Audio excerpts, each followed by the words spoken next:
Donc voici un document que nous avons structuré. Imaginons maintenant que nous désirons partager ce document avec des collègues pour qu'ils le relisent.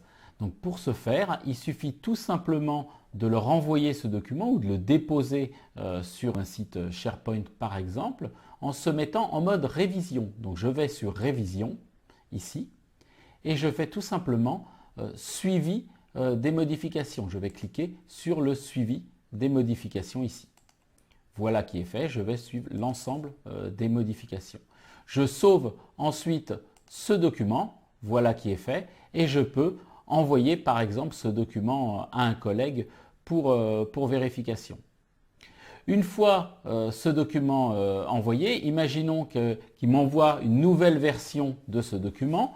C'est ce qu'on va voir maintenant. Donc je vais ouvrir cette nouvelle version que j'ai appelée ici QE Revue. Voilà.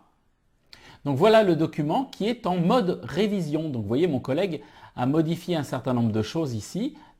Alors on voit ici, il y a une petite barre qui indique qu'il a réalisé des modifications. Typiquement, il a rayé le mot massif. Alors si je laisse la souris dessus, on me dit que Patrick Barrière a supprimé ce mot massif. Il a corrigé aussi visiblement le 60 en 80. Vous voyez, le simple fait de laisser la souris au-dessus me montre tout ça. Alors on me montre aussi ici dans la marge ce qui a été modifié. Ici c'est simplement une mise en gras de ces éléments.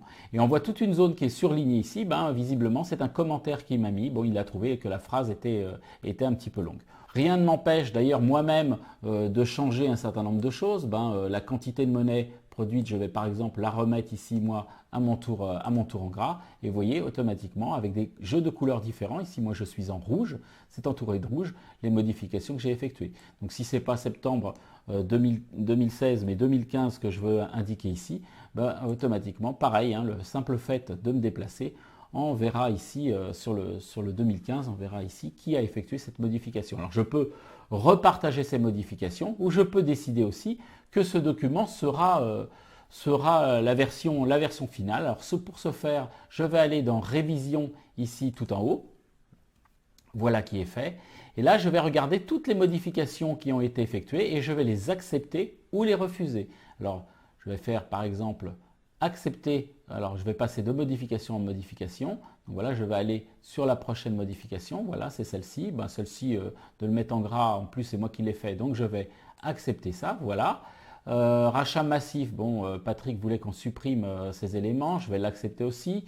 Alors non, il dit c'est 80 milliards, non, non, je ne suis pas d'accord, c'est bel et bien 60 milliards, donc dans ce cas-là, je refuse ici, vous voyez, en cliquant tout en haut, je refuse cette modification. Donc voilà qui est fait. Pareil, 2016, alors ça c'est moi qui l'ai fait, je vais accepter ces éléments. Donc j'accepte tout ça.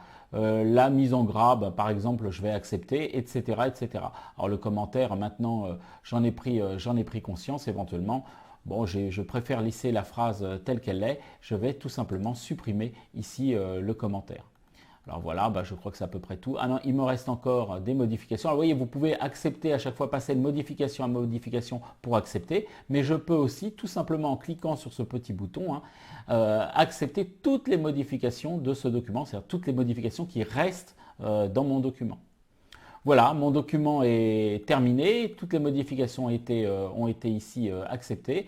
Alors je peux revenir sur le suivi, dévalider le suivi des modifications ici, avant de diffuser une version définitive de mon document. Donc pour diffuser cette version définitive, attention de bien retirer la partie suivi des modifications, sinon l'interlocuteur qui reçoit ce message pourrait revenir en arrière et voir les itérations successives qui ont été faites sur ce document. Ce n'est pas ce qu'on recherche, c'est pas ce qu'on recherche ici.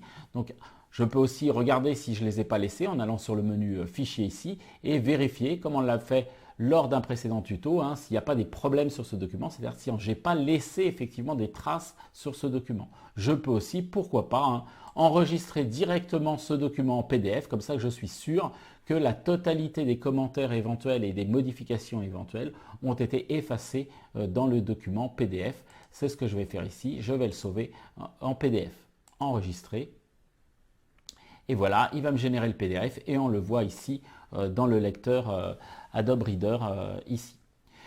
Voilà, ce tuto est maintenant terminé. Je vous dis à bientôt.